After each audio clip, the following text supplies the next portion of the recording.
चवां थो ओ सिंधियो तहां जे अंदर जे ज़मीर खे बि जगायां तहां जे ॿारनि जे लाइ बि ॻाल्हायां हिते मां अकेलो आहियां इन जो सबब न है त मां अकेलो आहियां मूंसां रब जी ज़ात गॾु आहे अल्लाह गॾु आहे ॿुधो वो करप्शन खोरो वो नाअहलो वो सिंध जा दलालो सिंध खे खपाईंदड़ो कारूजर खपाईंदड़ो बैट खपाईंदड़ो किताब खपाईंदड़ो त अॼु बि सिंध में 60 लख ॿार तालीम खां महरूम आहिनि। मां ताबे सां थो चवां त उनजी नाअहली आहे जो उस्ताद टाइम ते क्लास में न आहिनि। हक़ सच जे लाइ पिया ॻाल्हायूं असांखे नॉनसेंस करार पियो ॾिनो वञे चयो वञे थो त तव्हां उस्तादनि सां बिहेव पिया कयो। असां बिहेव न कयो। अगरि जीअं उस्ताद सां बिहेव कयो त उहो कामयाब न आहे।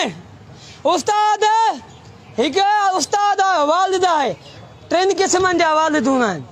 हिकिड़ो असांजो पंहिंजो रियली वालिद जंहिं पैदा कयो अल्लाह तबारक व तआला पैदा कयो माना जंहिं माना ज़रियो माना बणायो त पहिरियों वालिद उहो रियली ॿियो उस्ताद हूंदो आहे ॿियो उस्ताद हूंदो आहे वालिद उस्ताद खां बाद टियों कहिड़ो हूंदो आहे वालिदेन जेको पंहिंजी न्याणी कढी ॾिए थो घर मां उहो हूंदो आहे उन्हनि जो ख़्यालु करणु घुरिजे त इन्हनि टिनिनि जा अगरि जेको बेगुनाह उचाईंदो या का अहिड़ी का शिकायत कंदो या कोई बि बिहेव कंदो त उहो कामयाबु न आहे हिते बि न आहे आख़िरत में बि न आहे।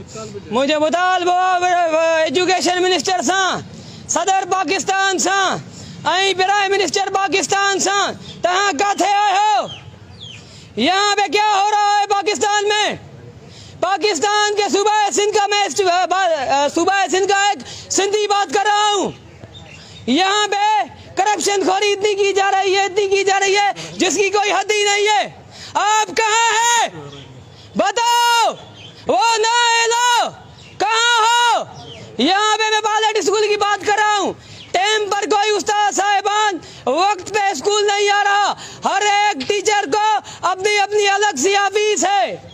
वो नाअहलो इतनी सारी करप्शन खोरी की जा रही है और तुम इतने बड़े बड़े मनसब पर बैठे हुए यहाँ पर मेरे सिंधी रोटी के टुकड़े के लिए तड़प रहे, यहाँ पे मेरे सिंधी कपड़ों के लिए तड़प रहे।